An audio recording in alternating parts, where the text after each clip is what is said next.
Welcome to the Parable Code. Before I introduce myself or tell you what this channel is, I want to ask you something. Has your faith ever broken? Not wavered, not been tested, actually broken. The way mine did. I lost my mother to cancer after months of prayer. I lost my father to grief after losing her. I left a marriage that I had stayed in way too long out of obligation. I lost my high-paying career. I burned through every dollar I'd saved. And I lost time building someone else's dream. And then I ended up on the side of the road, literally, with every possession I owned scattered on a hotel sidewalk in the rain. That was my pigpen moment. If you ever heard the parable of the prodigal son, you know exactly what I'm talking about. My name is Angel, and this is the Parable Code. And I'd really like to share with you what I found. I had walked away from faith completely. Not out of anger anymore. I was past anger. I just stopped thinking about God at all. I got up every day, took care of my kids, did work, went through the motions, but spiritually, I was bankrupt. And then one day, I was watching a video about energy. I don't even remember how I ended up there, probably an algorithm. But this teacher was talking about frequency, about how energy moves and responds, about circulation and flow. And then he said something that stopped me cold. He explained how we think we're creating safety by storing things up, by holding on, by building bigger containers to keep everything secure. But energetically, we're creating stagnation. Because energy is meant to move, to circulate, to flow through us, not be locked inside of us. And in that moment, the parable of the rich fool dropped into my mind.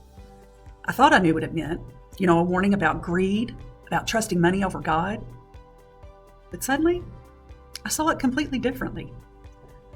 What if it wasn't about wealth itself, but about the trapping of it? What if the barns represented the way we hoard energy out of fear? What if death in the story wasn't physical, but energetic? And then I thought about my mother, the way she held everything. The way she carried every burden, every prayer, every person's pain, like it was her own. She never let it move through her. She stored it. She built barns in her body and her spirit, convinced that carrying everyone else's weight was love, was faith, was her purpose. That stagnation is what made her sick. Not as punishment, not because she wasn't faithful enough, but because she was operating under a framework that taught her to hold, carry, and store when energy is always meant to flow. So I couldn't stop there. I went back through every parable I'd ever been taught, one by one, and I started seeing them differently.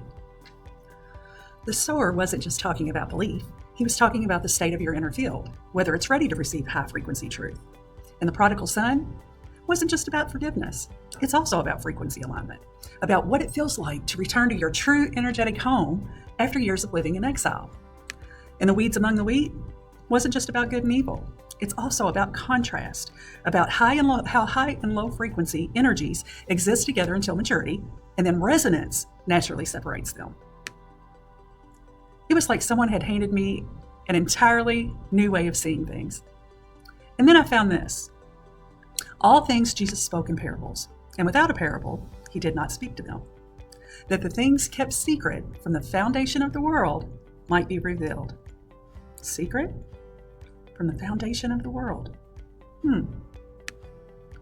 Not because the truth was too holy to speak plainly, and not because people weren't ready, but because some truths can only be transmitted through story, through metaphor. So I wrote the book. The Parable Code decodes all 39 parables of Jesus through an energetic lens.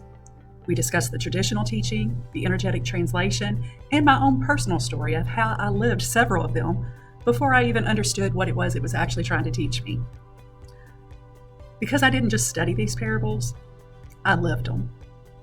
Every single one. This channel and this book is for three kinds of people. It's for the person who grew up in faith and somewhere along the way, it broke. The prayers went unanswered, the people you loved weren't healed. The moment you stopped believing and haven't known what to do with that loss ever since. It's for the person who's done the energy work, the frequency teachings, the alignment practices, the manifestation content, and something still feels missing at the foundation, like it's floating without roots. And it's absolutely for the burned out professionals and entrepreneurs who are successful by every external measure, yet still wake up every day feeling like they're living someone else's life. Who knows something's misaligned, but just can't name it yet. This is not a channel for people who want to be comfortable. It's for people who are ready to understand what it is they're actually being taught. Every week on this channel, we're going to decode a parable together. The traditional story, the energetic translation, and the real human experience of what it's actually trying to teach you about your frequency, your alignment, your purpose. Because the kingdom isn't a place you earn your way into after you die. It's a frequency you activate when you align with the consciousness you are already designed to carry. And the parables are the instruction manual. If you want to go deeper right now, the book is available. The link is below. GumRoad is my absolute favorite because you can get the book bundle, which is the book, spiritual guide, and the journal for only $10 more than the book alone is on Amazon or Kindle. So if this resonated with you, subscribe, because next week we start with the first parable. And I promise you, you've never heard it like this. Remember, he came to give us the key, not to be the only one who could use it.